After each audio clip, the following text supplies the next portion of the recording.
All right, well, it's 2 minutes after the hour. Thanks for joining us today in relation to our topic. This is about Linux, defending the new cyber attack frontier with defense in depth. And this has become quite an interesting topic of late. And I'm sure for those who are familiar with Linux, you're probably familiar with the old Linux joke of the young boy who asks his father what clouds are made of. And his father responds, says, well, son, mostly Linux servers. And that is true. About 90% of public cloud workloads run on Linux and 70% of web servers. So our topic today is very timely because we've seen a dramatic increase in attacks against those servers. On to the next one. Let's talk about Nir. Nir is our director of product management. He is an expert with Linux. As you can see, 15 plus years across a lot of organizations that are very experienced with Linux, certified. A little bit about me. I also spent a few years in the Navy and have been around the block at a number of companies, over 20 years in cybersecurity. So this is really my favorite topic. All right, Nir, next slide. Let's talk about MorphoSec. We help close your security gap. We stop some of the most advanced attacks, many of the damaging attacks. We've been around since 2014. We now protect over 5,000 enterprises. We've got almost 9 million endpoints and server workloads that we protect. And every day, we get hit with more than 30,000 of these advanced attacks, some zero-day attacks, ransomware, malware, you name it, across all the different types of platforms, VDI, Windows, Linux, and so on. And yet we are doing our job because, as you can see, Peer Insights, 4.8 stars, Peer Spot, 4.6. We are the #1 fastest growing Israeli headquartered cybersecurity company. And it's unheard of that you would see 98% renewal rates. That says a lot about us doing the job we've been asked to do. And it's because we have 12 patents across the technology we're going to talk about. It's pretty cool. It's called Moving Target Defense. All right, let's talk about MorphoSec's passion and purpose. Why do we exist? Because we want to help these customers. These are the types of customers that allow us to do what we do. And again, these are the ones that have given us those high marks. These are the ones that renew at a 98% clip across all of these types of industries. So we've seen a lot of the things that organizations are facing today, the threats they have, the resource constraints they have, the requirements and so on, and yet we're delivering. So we feel quite proud about that. Next one.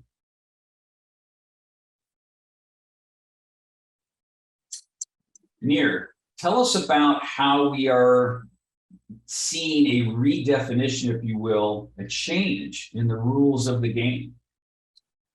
Thank you, Bill. I think it's an issue of awakening that is happening because, attackers were seeking the easiest target first, but now they are realizing more and more the gold trove is with the information and the data.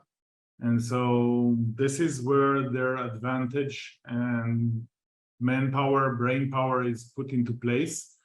And as of yet, that means that to overcome the barriers, the existing barriers, those attackers need to basically become more sophisticated and more, smart in ways of getting to this critical data. And when thinking about this critical data, think of the ERP system, think about, your CRM. No business would survive without the data. And data is the key for everything. It's the data you do business with, from purchase orders to shipping, to acquisition, to bank records or what have you. So Linux is really either hosting the data or transitioning it via things like switches and routers and load balancers and so on. So it's basically hosting and holding this data. And we know for a fact that most Linux systems are long living. They are robust. I've seen airports with Linux machines that have an uptime of 14 years serving weather information to airplanes landing and taking off in a major airport in one of the European states. So, those are stable, stable machines, and people tend to forget all about them, or at least they used to. And we know that most solutions today are imperfect by nature. So they have a specific issue dealing with runtime. And runtime, that's where, the traditional stuff, starts to become more complicated. And the purpose of this talk is to basically explore this and to think and consider new ways of approaching this problem. And we also know that not only that the tools are imperfect, sometimes, the way you apply them and the knowledge that you have, in terms of using those tools. So that creates yet another gap that makes it easier for the attackers or the adversaries to basically do their stuff. And that means that critical time is being lost. And attackers are typically in around the Linux area. We're assumed to be, sealed off, by virtue of firewall. But nowadays we know for a fact that if you want to serve data, it has to interface, other systems, and that other systems really open up your threats and landscape, etc. So, the time you give the attackers is the time that basically you lose. So basically what we're saying in this webinar is that there is a need for new solutions to help organization, bridge that gap, or at least approach it in a different manner. Nir, how can organizations stay one step ahead? So one thing that we are, part of the MorphiSec, innovation and patents is around moving target defense. And what we came up with is that we've applied the moving target defense to Linux. In general, and I'll get into that in a second, what the Linux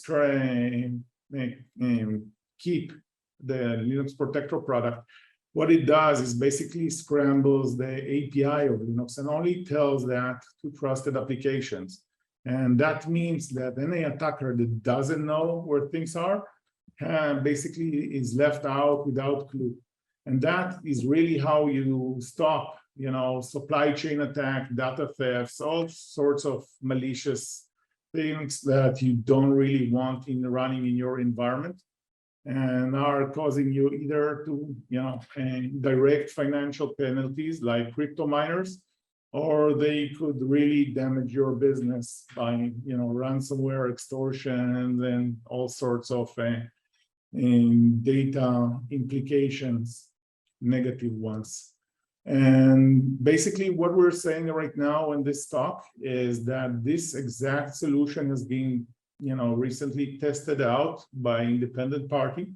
And in a second, I'll get to the results, but the effectiveness of this proposal, the moving target defense for Linux, is really a game changer. And we want this, webinar to serve as a kind of a message, to everyone who doesn't want to, be a sitting duck, so to speak. So the reason why this is so effective is because it's built on a mathematics base. And so it's deterministic. There is no machine learning. There is no guessing. There is no threat intelligence needed. And it's really potent against the OS right now and native code, against remote code execution and privilege escalation. But the patent goes much further than that. And we're going to expand upon that in the rest of the slides. But think of it, it's really effective when you apply and mathematics, changing, constant changing, that, as an attacker creates a pretty horrific landscape for you. And eventually it's field tested against a huge range of, files and file lists, polymorphic, etc. Because the core principle is rock solid and is being tested thoroughly with the Windows product for almost 7 years, and with the numbers that Bill just mentioned earlier. So the technology is solid, etc. So we know this is good. This is something everyone needs to know about. Nir, what is defense in depth, and how can moving target defense help with that posture? Perfect. So when thinking about, the way you protect stuff, so think about the mission critical assets that you own, whether it be the storage devices, those web servers, those machines dealing with inventory, those machines dealing with manufacturing, could be mobile workforce, could be, cranes or lifts or trucks, whatever, right? Those are all, your assets really, and you have to think about, what could jeopardize them, how would a adversary come in. So what the general approach and concept is that you first start with attack surface reduction, meaning you remove software, you take away permissions, and so on. And then you apply security hardening, meaning you use your SC Linux or UpArmor, and you apply patching, etc. All those practices are rock solid and very well. And you even use network segmentation basically to fend off, the adversary from basically reaching out and accessing those mission critical. So those are fences, or the walls of your castle.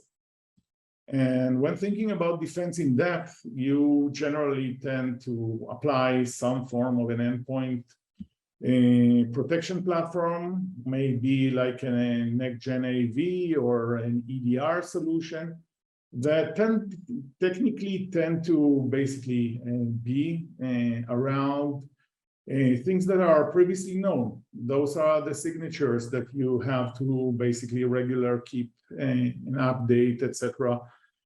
Otherwise, the product degrades. And it could be based on known behaviors. What would a dropper look like? What would a Trojan look like, etc. And that is problematic in many ways because not everything is known. And when talking about the things that are known, then what we are offering today, and more, the emphasis of this defense in depth and cybersecurity is about moving target defense. And that basically is, in addition, or, in addition to the existing tools, can stop new and unknown and complex behaviors. We'll talk about this in a second, I'll elaborate, but generally, if the dropper starts from a USB or starts somewhere else, etc., somebody has to think about those behaviors, etc. So that is still existing. Okay, what we're saying right now is that basically what we do is when we change those APIs, the adversary doesn't know it.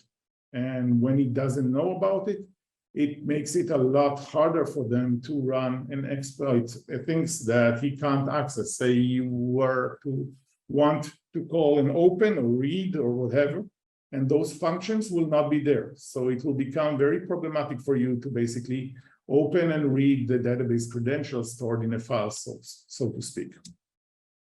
And yes, this technology can even stop supply chain attacks at runtime. And we have a demo specifically on that. And that's kind of a teaser for the next slides. Does that make sense? Nir, how can organizations close the gap? So basically what we're saying right now is a complementing picture to what I said earlier in the previous slide. So first of all, those practices that you do before the machine goes live, you do your hardening, you do your patching, you apply your network segmentation, etc. And that is rock solid policy. You should do it constantly and be good at it. In addition, you should apply those next-gen AVs and EDR if you want to scan the disk for, let's say, latent, dormant, malicious code, and farm those out. And in addition, what we actually offer really is a concept that moving target defense would basically help you immune those systems. So anything we see in runtime happening on one machine can be fed up to other systems in your security stack and thus make it better. Does that answer your question? So two perspectives, how we basically augment and make the other, tools in your environment better. Tell us more about this moving target defense technology. So let's explain exactly how it works, etc. I think it will clarify, or demystify many of the claims that I made so far. Okay. So it's basically meant to prevent from a malicious adversary to execute their code. And the way Morphisec does it, the patent way, the patent of moving target defense as it applies to Linux is about this. What we do is we have a kernel module that the kernel module would periodically pick a random number. And some of those APIs of, let's say, open, read, execute, allocate memory would be moved. So instead of being, 39, it would become 639, okay?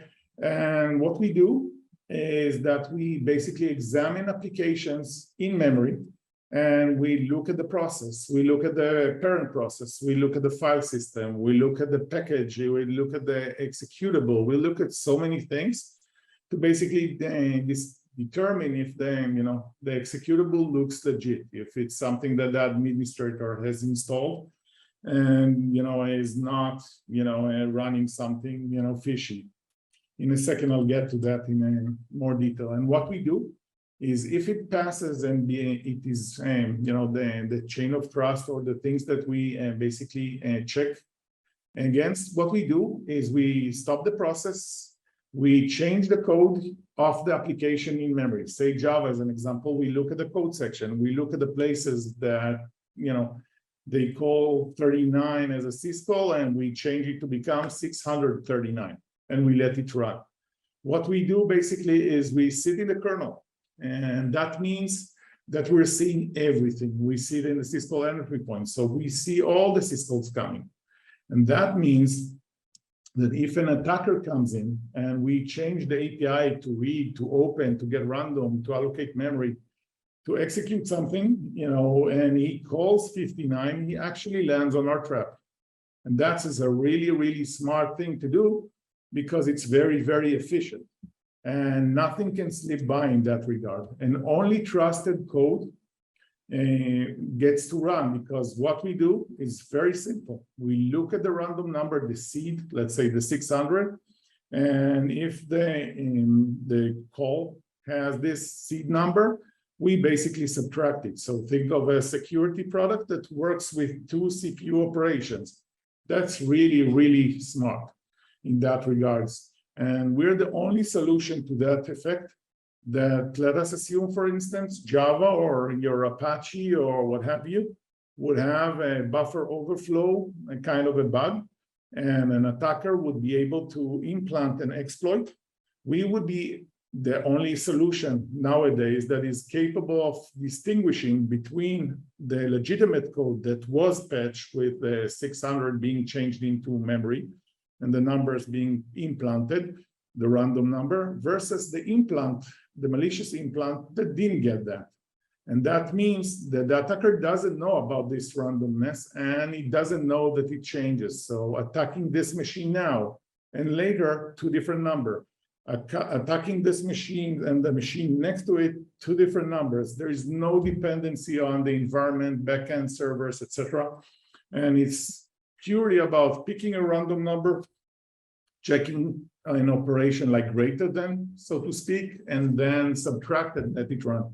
If it has, or if it doesn't, it's, we're in the syscall entry point, so we are able to basically alert or, kill the process before it's able to do the operation that it is asking for. So this is a kind of a prevention first, in the sense that we can block before the operation happens. It's very different from products like EDR that require extensive telemetry to be collected and being sent over to a server. And only then, when a database query elapses, there is going to be some kind of a query going on. to figure out that you were breached 10 minutes, 2 hours, 2 days ago, etc. And that's too late. That's the dwell time that we are basically solving in near real time. And that is really the effectiveness of this moving target defense in blocking things that we haven't seen before. And in a second, I'll show you a demos of, the most recent kind of sophisticated attacks that are coming on to Linux. And we have 0 lines in our code that relates to that attack or, the stuff that they are aiming to do. So we are not, it's like a reverse waterfall attack in a sense that we just change everything. So when the attacker tries to do his operation, he just lands on our trap. We don't have to do anything. It doesn't degrade over time, that we don't have to wait. Does that make any sense? Absolutely. Now, MITRE documents various tactics and techniques, the MITRE attack techniques that they document. What are these and how is it that Morphosex Ignite can help protect Linux systems from these types of attacks? So in general, we've been, like I said earlier, we've been audited or we've asked for external audit and just to make sure that, what we have as a solution is rock solid. And we went to the people that wrote the Hacker's Handbook as an example, and they are, as far as, pitching their, their company, they're considered to be very good. And in terms of very reliant and trustworthy for, Fortune 500 companies and more. So I think that's kind of the evaluation, and they ran through the Morphosex Ignite and give it a fair shakedown. And in that, I would say that, in looking at this is kind of a good picture, but it looks a bit more, if I look a bit here, so we are not stopping all the MITRE, not at all. But what you see is a good coverage. And if I just filter on the things that we support, this is kind of the same graph that you've seen before. And what this actually, what makes this table really interesting is that I can look at different kind of attack groups and observe, how, those basically adversarial techniques are being utilized by different, groups, and how those basically land up are around, our product and the things that we basically prevent and we stop. Okay, so that means that for an attacker to get to their objective, they have to basically be able to read files, they have to be able to execute stuff, etc. Without that, they cannot do anything. And that's really the premise of what this slide is all about. Does that make sense? And it appears to me that what you're saying here is this is how we are complementary to EDR, because in many cases here we can prevent these types of tactics and techniques, and in some cases not all EDR solutions are capable of doing in every respect. However, there are some things that EDR is very suited for that perhaps are not quite appropriate for our solution. Would that be a correct way to look at this? Exactly. If you wanted to know, for instance, who touched that file, 7 years ago, our solution is not, suitable as it is, for that particular goal. Nor does it aim to basically replace, your antivirus, scanning the disk. And you possibly, chose, the best one that would work well with your environment. So what you would do generally is take the attacks that we see and feed them on to the EDR or feed them on to the AV. So those scans become more effective and more, relevant to the things that are happening in your ecosystem, in your environment. So that means that you're no longer a segment or a sector like, all manufacturing are seeing this, so you should get something. If there's something new that nobody else has seen, that is a real problem without the fingerprints. And having Morphosex in the loop If we stop it and we tell your firewall, we tell that to your AV, we tell it to your EDR, there is more chances you'll be able to catch and prevent the, the lateral move or the, how shall I put it, the negative impact that those attacks would have. And this also provides some really excellent additional threat intelligence for threat hunting, for analysts and so forth, which leads us into the key benefits that you can derive from the moving target defense technology in MorphoSec Night. Yep. So in general, the key benefit of this technology is that it's runtime and exploit prevention. We are really looking at the runtime and the exploit. We complement something, with the in-memory changes and looking at the code as it flows and the moving, of the APIs. This means runtime, and it's defense in depth because we actually rely on your hardening. If you install your software correctly through a package manager, we would use those as kind of a attestation attributes to basically say, okay, the MD5 is an example of the code signing, so the file has not been tampered, on the way from disk to memory and so on. And it basically reduces your attack surface. If you think about, those servers like your Ubuntu 14s or, Red Hat 7s that are, currently underprotected. Most of them cannot even get, security updates and so on, or you're, too afraid to apply those patches in concern about, the stability or the performance of those critical services that they run. So basically able to prevent, those kind of attacks that you'll see in the demo very soon. It would basically make your, reduce your attack surface, by augmenting and providing a tool that doesn't work the same way like other products do. And in terms of operational perspective, we've asked, different customers to test this, in a load balancer cluster kind of environment.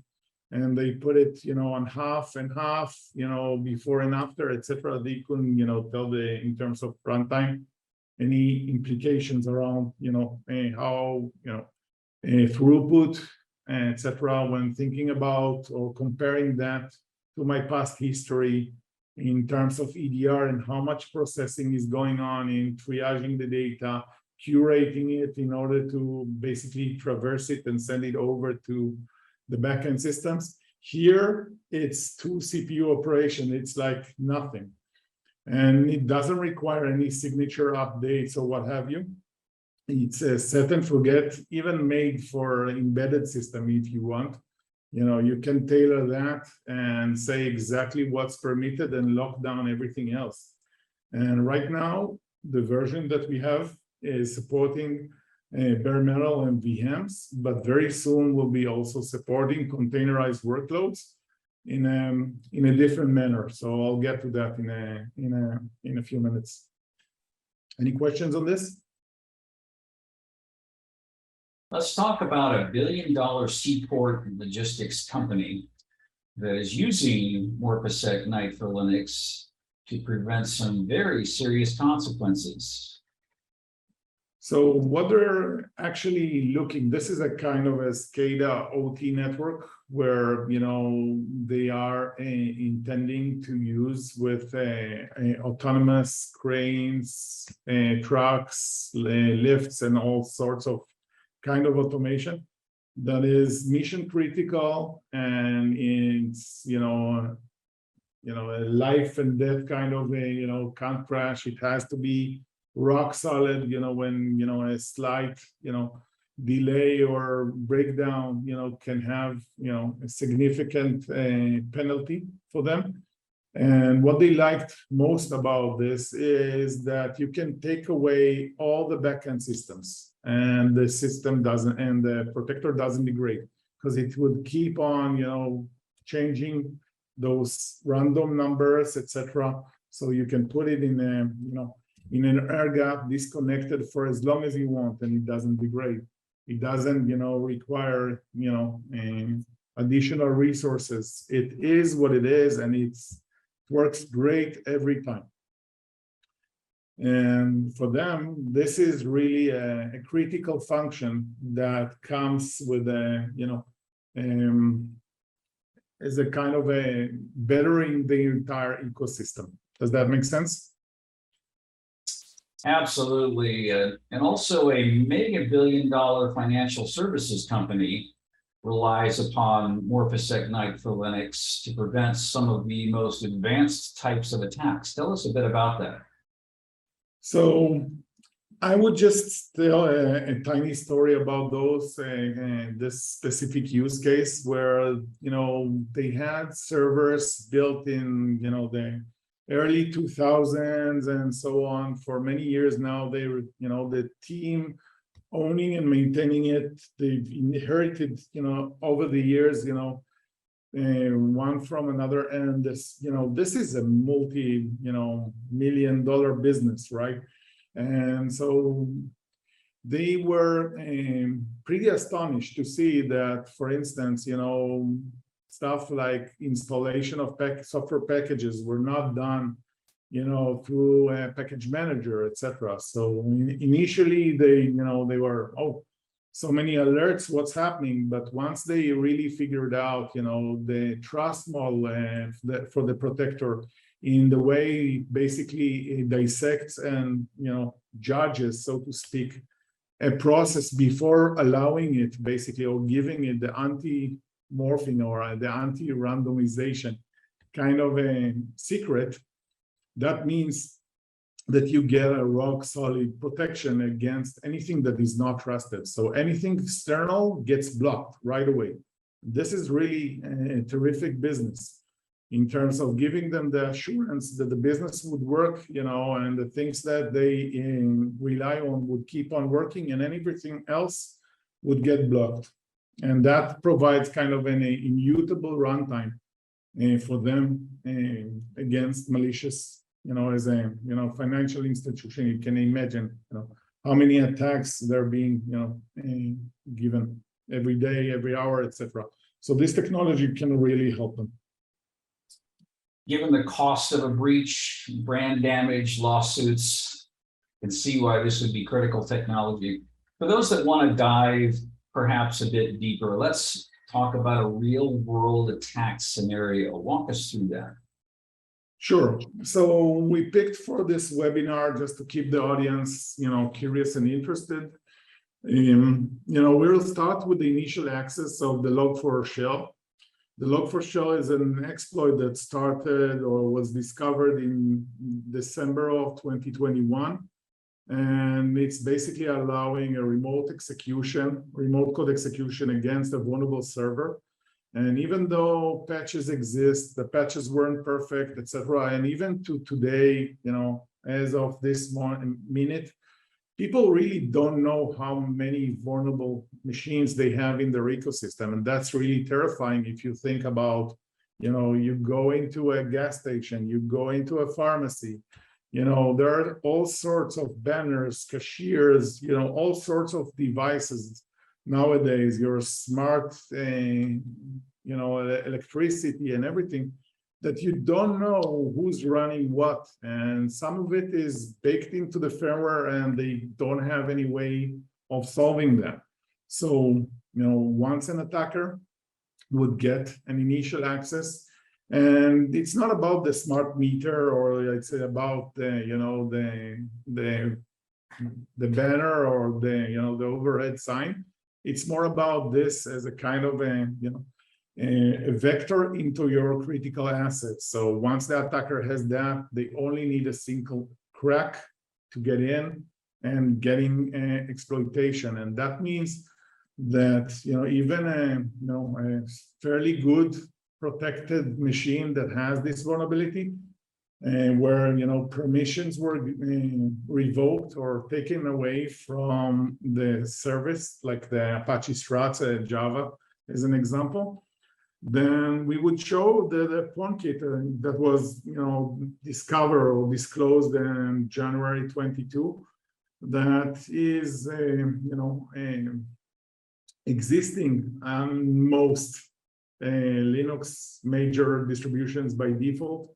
Very few people really took the time to remove it or configure it, to revoke that beforehand. And that kind of tells you, even though you do hardening, etc., checking for the minimum, is very, very difficult practice. And that is a service that was left out that basically would allow you to get a privilege escalation or achieve root. So you might end up entering the system through a vulnerable web application with the reduced permissions, and using the pawn kit basically elevate your privilege so you can basically, as an attacker, install a rootkit.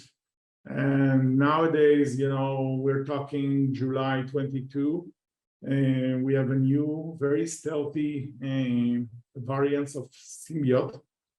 One of them was discovered not long ago, called Lightning Framework.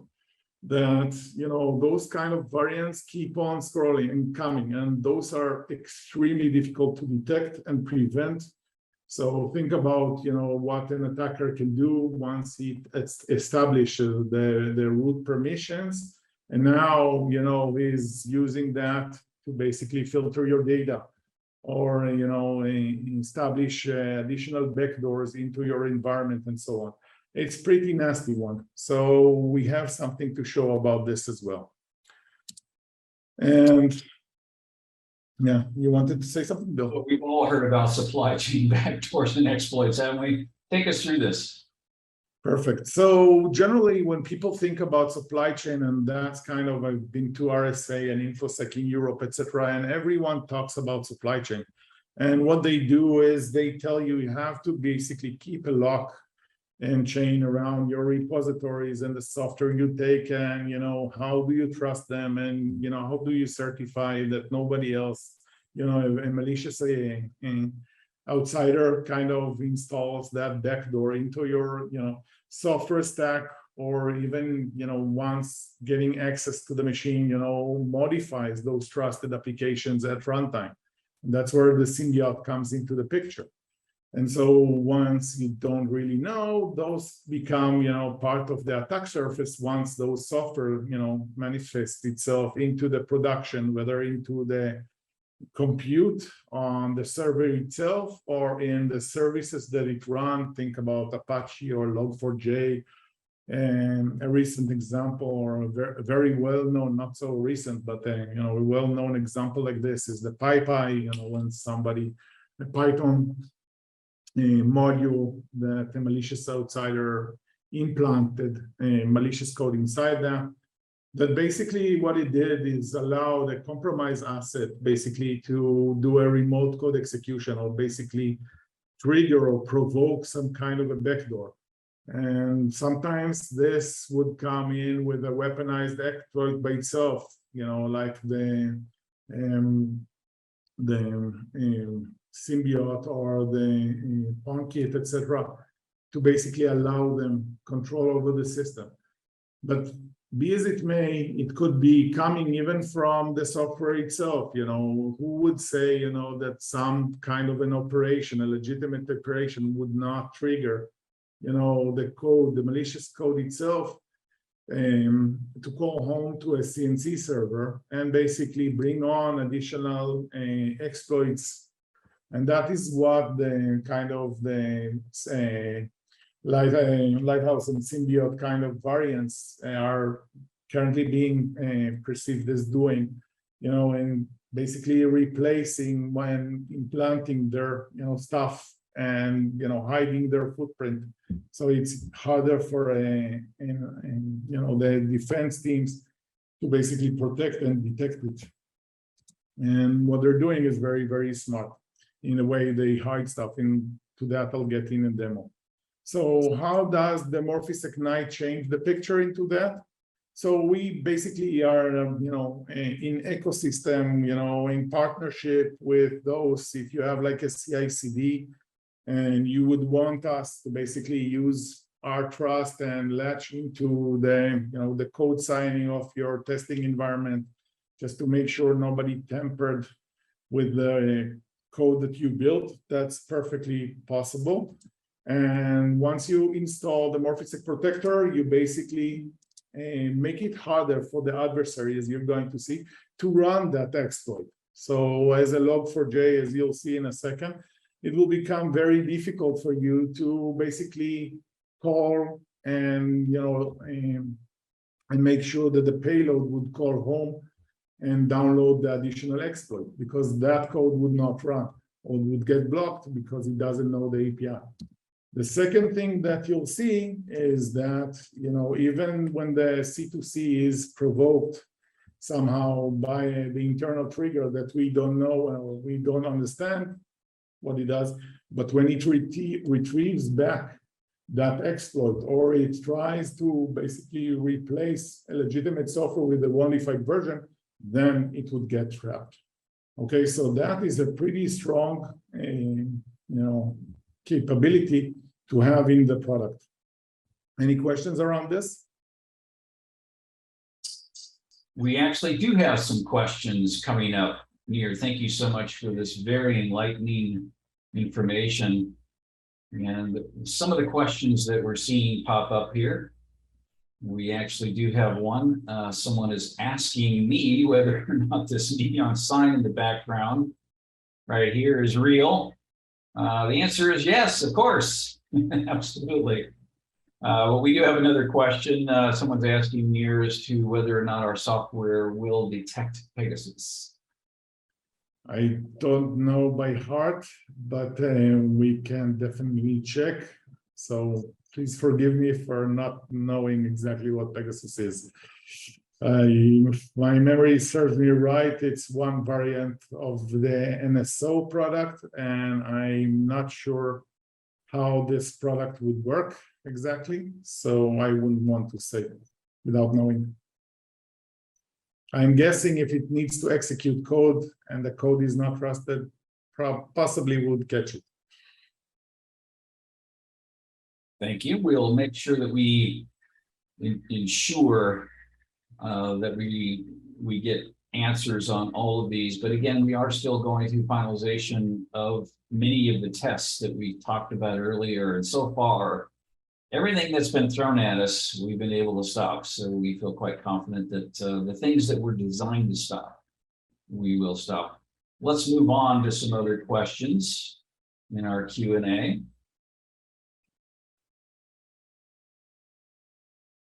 Does Morphisec support on-premise servers for supervising control and data acquisition, commonly referred to as SCADA?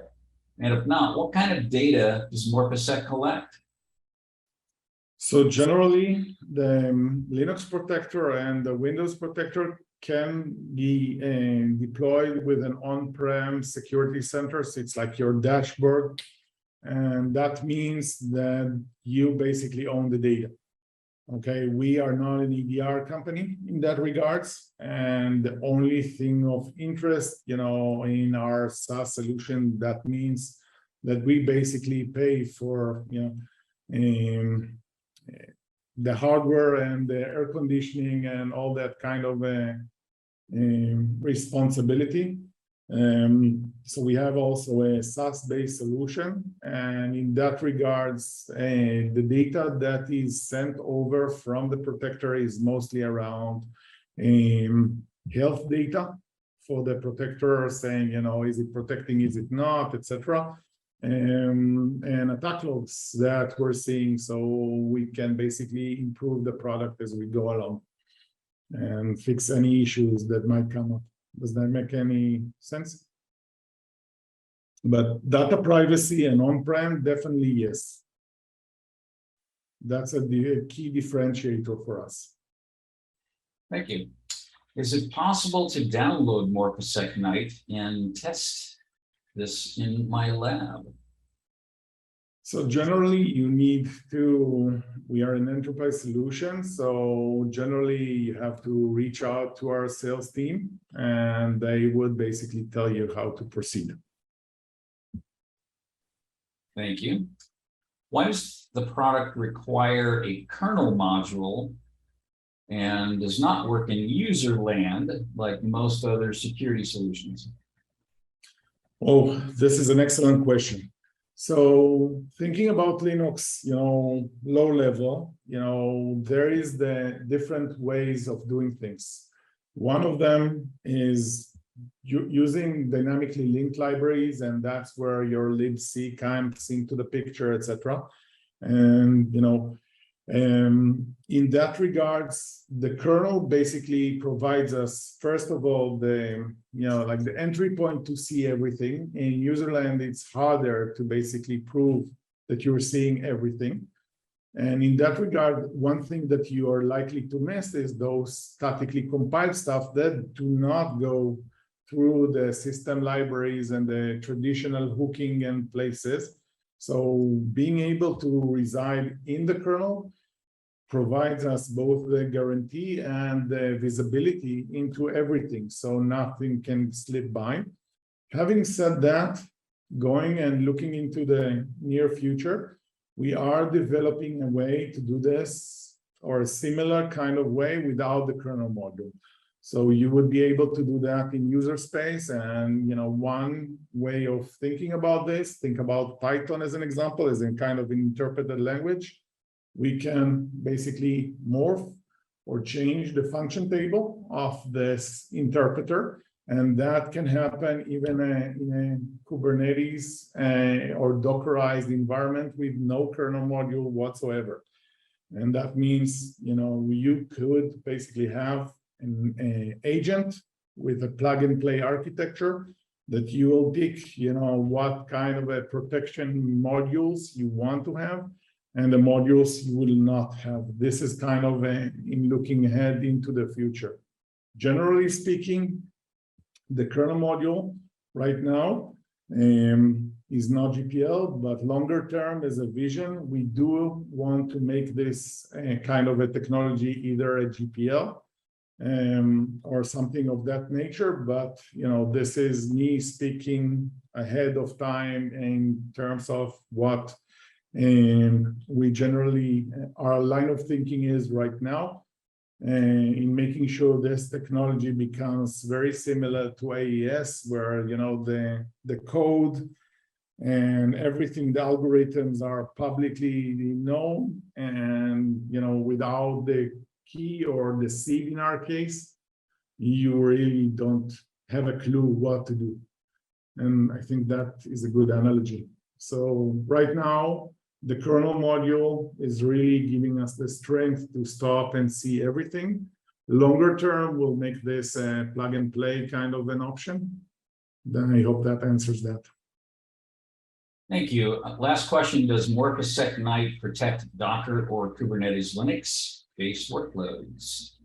So right now, what we have is we protect the compute from those kind of supply chain attacks that you would see. But generally, we are not protecting the, let's say, the applications that run inside that containerized namespace. But we have a intention to provide this functionality toward the end of this year. It's already running in pretty advanced stages in our lab, and we are developing it and investing into it quite heavily. Thank you. And you had mentioned perhaps providing a demo. It might be a great time for you to do that. Perfect. So let me do this. Where's that? Sorry. We don't have a lot of time, so I'll try to expedite the demo a bit, but we'll probably edit the recording afterwards. So first and foremost, let us do the log4shell example. And in this video, let me play the video because I want to be sure that you see. This basically explains about the, the log4shell and resources and the credits for the things. But in general, this is kind of the, the worst kind of vulnerability, exposing millions of servers with no visibility on how, and when this issue would get resolved. Generally, the log4shell is kind of an attack in general when, a user opens a query against a server, the information is being retrieved from the server and from a files or some form of a code. In this kind of an attack, what we have is a bug in the logging system. So an attacker, a smart attacker, would basically, add something to the request that generally, by most system gets logged. And the bug in the logging system would basically cause, a chain reaction that ultimately would cause, a previously configured server to download a malicious payload onto the vulnerable machine. And by that, allow the attacker to basically own the machine and drive forward from that. So what you're seeing right now is a demo of how the log4shell works, okay? And basically it's a Ubuntu 16 machine. And, there's we call it Gambit. So, the Kali Linux is kind of the attacker machine, and, in going through the demo. And so basically we have on the left a vulnerable server. And we put the Linux protector just so you see, how this behavior looks like in a non-blocking state. So you'll see how the successful exploit looks like. And to help, achieve control, the attacker would basically establish a listener. So when the attack happens, the server, the vulnerable server would call in home to this listening device. And so what this attack is basically doing is basically picking up, all sorts of malicious payloads. In this case, it's a Java payload. And this is a kit that helps, with this demo in sense that it has so many kind of payloads, and it also has different ways of serializing the data to circumvent, ordinary security tools like a WAF and so on. So those would basically get treated as trusted stuff that no one else would see. So in general, what we're going to do is we're going to see how the attacker would now send a maliciously crafted request, you see, with the H log, which is header that is meaningless to the application, wouldn't damage anything. And we're not really curious what the result would be. Only what we want is to see how the vulnerable server calling us back and the chain reaction that is happening, and that would end up by the attacker on the tab number 3, being able to basically, here we are. We can see that now we are on the attacker machine, but we are actually seeing the prompt from the vulnerable machine. Okay, so we are actually running a shell on the victim machine. So obviously no SSH, nobody authorized this. The entire exploit that has run, without the defending team even knowing about it. You can see the user of the machine. So basically a good attacker would do some reconnaissance now to see, what are the resources and permissions to basically advance from this to other places. Okay, so the next thing that we want to do is basically switch back now from an alert only mode and see how things look like when we move into a prevent mode. So in a second, we'll look at the console and see, what the security team would see from the security console. So we're establishing again the listening port. And now we're going to protect from non-blocking. We're going to put it in a blocking mode. It doesn't require any restarts or whatsoever. As you remember, it's all math-based. So, switching from 600 to 0 and back doesn't mean anything. Throwing again the same issue, the same kind of attack that worked before, we're seeing that the attacker didn't get anything. This request somehow miraculously got blocked, and that is good. This is exactly what we want to see. And obviously the security center here is a kind of an on-prem server that I'm using. And it shows you the dashboard, and you can see all the attacks that were either, initially as an alert only, and later on, during prevent, the things that we blocked. And in that, you can see the operation that the exploiters tried to do. In this case, tried to execute something, some process. And if you look at the attack log, you can see also what the trust model would say. And in our case, you can see that it's a suspicious shell. Somebody has tied, the shell of the victim machine that is protected to a remote, port or a socket. So it actually feeds commands into it. And that basically tells you that the trust model can give trust, and it can also revoke trust on need. Any questions on this? Nir, outstanding, really compelling demonstration to show how this solution can prevent some of these more advanced types of attacks. And we are at time. So again, thanks everyone for joining us today. We really appreciate you taking the time to learn more about the MorphoSec Night for Linux solution. If you'd like more information, you can contact us at salesteam@morphosec.com. That's sales team at morphosec, morphissec.com. Sales team at morphosec.com. And again, thanks for joining us today. Nir, thank you so much for your excellent input today. Very informative. And we hope everyone has a fantastic rest of your week. Thanks again.